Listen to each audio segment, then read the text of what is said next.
कर्मों के अलावा जो सांसारिक उपाधियां हैं जैसे पढ़ाई, नौकरी, विवाह, व्यापार, उन्नति आदि हमारे प्रारब्ध से मिलती हैं, तो उन्हें पाने का प्रयास हम करते हैं। वो हमारा प्रारब्ध करवाता है या वो हमारे नवीन कर्म में आता है? परिणाम प्रारब्ध होता है।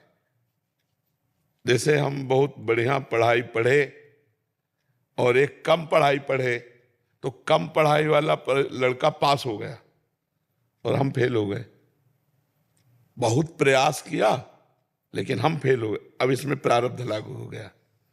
एक आदमी कम प्रयास करता है, बहुत धनी हो जाता है, और एक आदमी बहुत प्रयास करता है लेकिन धनी नहीं हो पाता है, तो उसमें प्रारब्ध काम करता है। हमारा साथ साथ क्रियमाण भी चलता है। प्रारब्ध परिणाम पे आता है।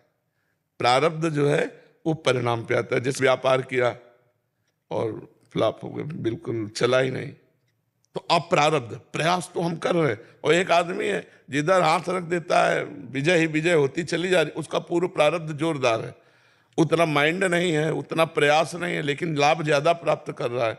और एक बहुत माइंडेड है, बहुत प्रयास करता है लेकिन लाभ कुछ नहीं मिल रहा, उसका प्रारब्ध उसमें है। प्रारब्ध खत्म नहीं हो सकता ना सर?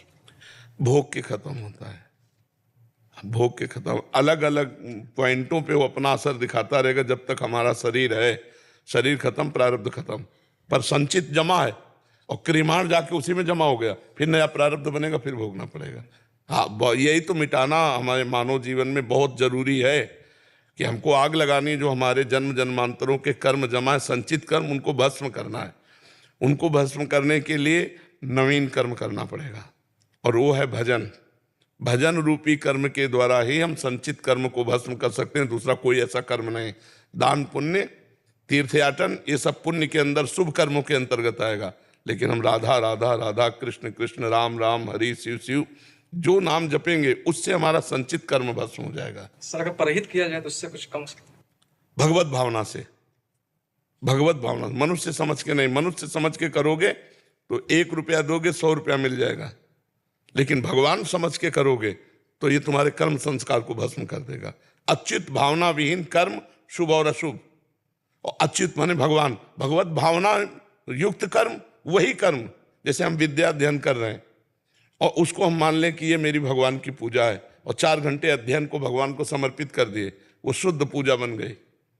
और पूजा कर रहे हो और रुपए के लिए कर रहे हो, तो यद्यपि पूजा है पर वो पूजा नहीं मानी जाएगी, क्योंकि आपका अर्थ लक्ष्य है। और वो किसानी कर रहा है लेकिन लक्ष्य उसका भगवान है, तो किसानी भी उसकी पूजा हो गई। मान लो बॉर्डर पे खड़ा हुआ है, भगवान की प्रसन्नता के लिए राष्ट्र की सेवा में खड़ा है, अब आतंकवादी ने गोली मार दिया और उसकी पूजा बन गई। गोली मारना, हत्या करना भी पूजा बन गई। हमारा लक्ष्य क्या है, उद्देश्य क्या है, ये देखना खास बात है। कर्म उद्देश्य के साथ महान और नीच हो जाता है। उद्देश्य महान तो कर्म महान। कर्म और उद्देश्य, उसका बहुत प्रभाव है। अगर हमारा उद्देश्य महान है तो नीच कर्म भी महान हो जाएगा, और अगर हमारा उद्देश्य नीच है तो महान कर्म भी नीच बन जाएगा। तो क्रियमाण